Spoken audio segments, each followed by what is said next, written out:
Ito ang malaking balita na patuloy binabasag ng media. Okay, pag-uusapan natin to. Emosyonal ang ilang mga dating sundalo na nagpakilalang mga dating security daw ni Zaldico nang humarap sa itinatawag nilang press conference. Inigipit daw sila at pinagdududahan sa kanilang alegasyon na naghatid sila ng maletang pera sa ilang politiko at personalidad, kabilang na si Pangulong Bongbong Marcos. Wala silang partikular na tao o grupo. Ito sinasabi, no? Maputol lang natin. Sinasabi nila na itong mga 18 Marines, ginigipit sila. Alam nyo kung napanood nyo yung buong balita nito, yung buong interview sa kanila, nako, matindi. Kayo na humusga. Pero in my opinion, nung napakinggan ko to, grabe ang media. Grabe. Parang ang media ay ang idinidiin sa klase ng kanilang pagtatanong ay itong mga Marines pa. Parang ang klase ng kanilang direksyon ay sila ay parang abogado ni Bongbong Marcos at ni Tambi, ni Martin Romualdez. Kayo po humusga, pero sa akin, nakita ko napanood ko. And sayang nga dahil supposedly, nung Sabado, magpapa-interview sila sa SMNI dahil sa amin, Banatero specifically, dahil para mabigyan natin ng liwanag ito, no? Pero sa kasamaang palad ay sila ay nagkaroon ng threat that time, no? May balita tayo, no? Hindi ko nababanggitin. Ito po ay grupo ng mga uniformado na meron daw nagbabantay sa labas pa lang ng kanilang hideout, ng kanilang safe house, parang ganoon, no? Sa katunayan, itong kanilang pagkasasama ngayon, itong interview ngayon, naputol pa nga ito dahil may natatanggap na threat. Grabe po, kasi talagang ito, derechahan. Si Bongbong Marcos ang mastermind. Kasabwat yung kanyang pinsan. Kaya napakadelikado nito. Mapapansin nyo naman sa klase ng media natin, sa klase ng Senado, sa klase ng congressman, sa Senado ng ombudsman, tila sila pa ang masamang tao. Naku, matindi. Doon pa lang, alam nyo, totoo po na may threat sa buhay nila. Nakakalungkot po. Kung itinuro sa likod ng panggigipit. Pero bakit daw di iniimbestigahan ang mga sinabi nila na anilay walang halong politika? Sa ganitong sitwasyon na naglalahad kami ng katotohanan na aming salaysay, sana respetuhin nila kami, bigyan nila kami ng credibility, hindi baba yung moral namin. Para ito sa bayan, sir, ang ginagawa namin, sir. Hindi ito pang sarili lang namin. Ako, tama, may punto si Sir. Alam nyo, media, wag naman tayo magpapakasangkapan. Halata yung klase ng tanong ninyo. Niluluto nyo. Parang idinidiin. Kaya nakikita ko yung frustration ni Sir. Bakit kami? Wag naman sila ang pagdudahan. Normal naman po kung hindi kayo maniniwala. Pero sana, ang titingnan po natin, may katunayan ba yung pinagsasabi nila? Hindi yung personalidad. Naiintindihan po? Buhay po namin sa kapamilya namin ang nakataya dito. Hindi namin isusugal ng ganun-ganun lang. Pinanindigan nilang naghatid sila ng pera na nasa 5 maleta sa bahay ng Pangulong Marcos sa Ilocos Norte. 5 malita po yung dinala namin ni Kong Saldi doon sa bahay. Saan po eksakto? Sa Ilocos po. Saan po sa Ilocos?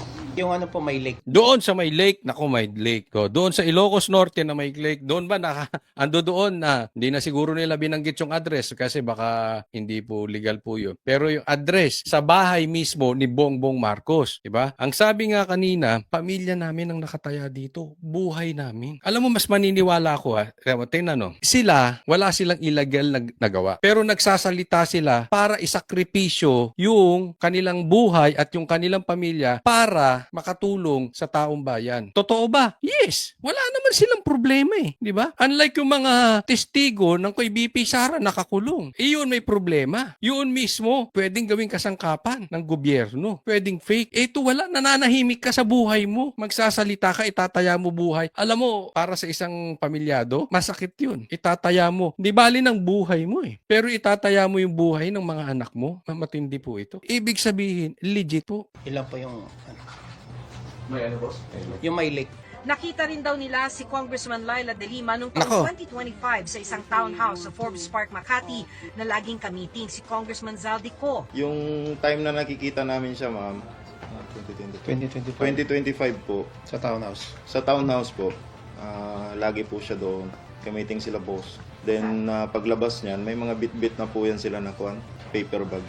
Paper bag. At paano nyo alam na may laman yung paper bag na pera? Kasi po, galing po yun Horizon, ma'am Kami po ang nagdadala sa townhouse. Tsaka lang po namin na pera yun kasi sinasabi po ng mga EA, ma'am Tsaka nakikita rin namin. Nauna Kaya ako sa totoo lang, wala akong katiwa-tiwala dito kay De Lima eh. Alam mo ito, gusto lang gumante sa Duterte, di ba? Obvious yan, nakulong to because of Duterte. Nahuli yung kalokohan niya. Pati nga dun sa driver, nahuli. Okay? Kaya ngayon, ito, vengeance ang motibo nito. At hindi lang vengeance, lagi pa doon sa townhouse kung saan nagkakabigayan ng sobre. Huwag tayo maglokohan. Yung tinuturo ng gobyernong ito na mastermind na di umano na si Saldico patungkol sa ghost projects, laging ka-meeting ni De Lima. Yan ba ang ginagawa niyong matinong tao? Kayong liberal? Kayong pinklawan? Nang itinanggi ni De Lima ang alegasyong tumanggap siya ng pera mula kay Ko. Ang palasyo tinawag na ring lousy script at paulit-ulit umanong kasinungalingan ang mga alegasyon ng mga dating sundalo. Ang tinatanggi nila, okay? Ang tinatanggi nito si De Lima at saka itong Malacanang na tumanggap sila ng pera. Ang itanggi nyo, halimbawa, De Lima, ang itanggi mo na lagi ka nakikipagkita kay Saldico dyan sa townhouse. Di ba? Kasi madaling sabihin, hindi ako tumanggap ng pera.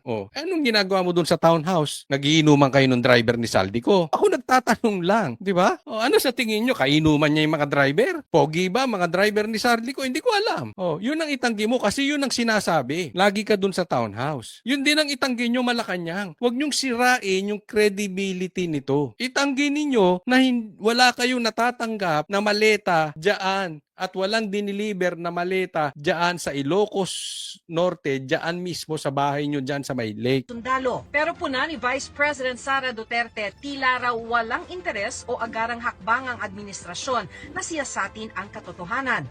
Tahimik rin daw ang mga civil society groups na dati ay mabilis maglabas ng pahayag at wala rin daw imik ang mga religious leader na naninindigan daw sa moralidad, transparency at accountability. Eto, dederechohan kayo. Kayo, mga religious leaders. Kayo, mga senator. Kayo, mga congressman. Kayo, mga kung sino-sino man kayong grupo, dyan. At mga public officials na tahimik dito, mga animal kayo? Anong klase kayong Pilipino? Anong klase kayong tao? Kayo ba'y tao, animal? Hindi ko sinasabing kampihan nyo itong mga 18 Marines. Ang sinasabi namin, imbestigahan ninyo. Ang imbestigahan ninyo, yung presenta nilang ebidensya. Imbestigahan ninyo yung maletang idinideliver. Hindi ang iimbestigahan ninyo yung mga Marines. Bakit kayo tahimik? Alam mo, marami nagsasabi, bakit yung ibang congressman, ba't yung ibang mga sundalo, ba't yung mga ibang mga senador, ba't yung ibang mga religious leaders? Bakit tahimik? Kasi alam nyo kung bakit? Maraming madumi. Maraming naambunan ng nakaw. Yan ang sinasabi po sa atin. Yung iba, hindi man kasing laki nitong mga quadcom, hindi man kasing laki ng mga natatanggap ng mga talagang attack dog ni Marcos at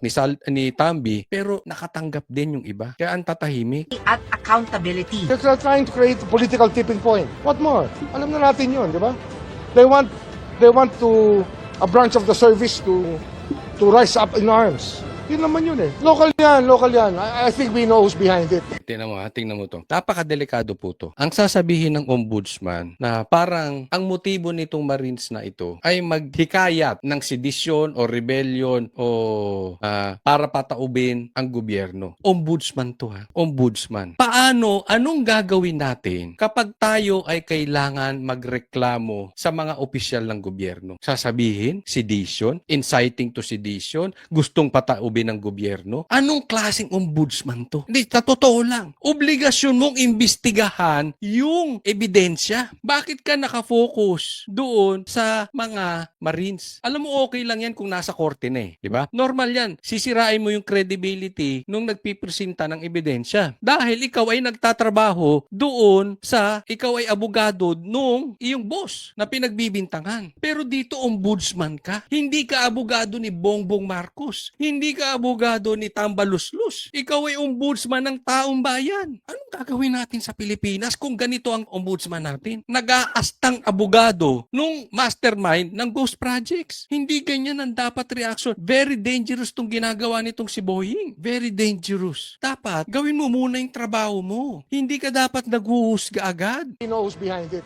Nauna nang sinabi ng NBI na iniimbestigahan na nila ang kredibilidad ng kwento at akusasyon ng mga dating sundalo. Sa inisyal na impormasyon ng NBI at Ombudsman, ilan daw sa mga sundalo may kinakaharap na kasong kriminal. Kasama raw sa iniimbestigahan ang mga personalidad na umano'y nasa likod nila. Giit naman ng mga dating sundalo, Hindi kami pro Duterte lahat. Hindi kami pro BBM din. Neutral kami, sir. Nagtrabaho ordinaryong Pilipino lang, sir. Alam mo, ramdam ko yung galit, frustration nito si Sir. Kahit ako mapo-frustrate. Bakit binabansagang Duterte sila? Ha?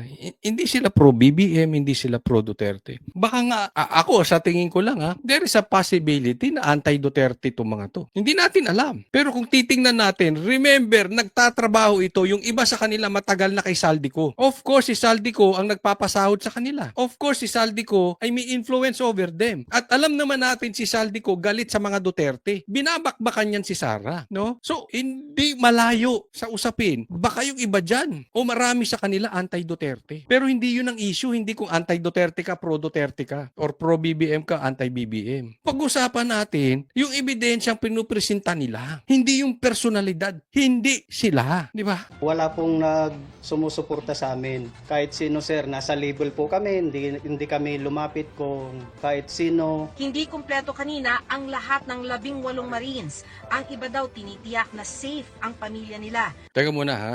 Okay, hindi raw sila kompleto. Ito yung sinasabi ko na talaga may threat sila. Sa katunayan, naputol pa nga ito eh.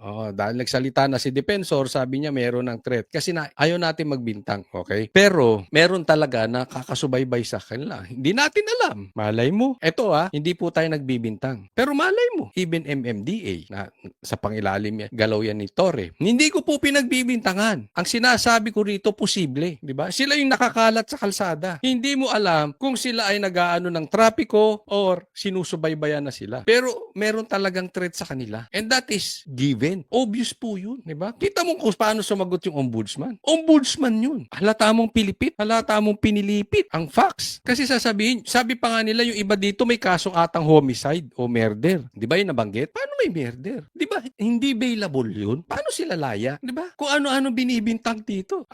Di na ako magugulat. Baka bukas, ibibintang dito sa mga to na sila yung kinontak ni BP Sara para patayin sila Bongbong pag pinatay si Sara. Hindi ako magugulat kung bukas, ibibintang dito na ang pumatay kay Jose Rizal ay isa sa kamag-anak nila. Grabe katindi yung mga binibintang. Di ba naaalala ninyo? Dininay pa nga sila ng Marines. Tapos binago rin. Tapos ngayon naman may murder. Wow. Nakita na ba kayo ng kaso murder laya nakapag-bail? Baka siguro kung matataas na opisyal pero hindi ganito. Kanina, biglang tinapos ang press conference dahil may pangamba na raw sa seguridad nila.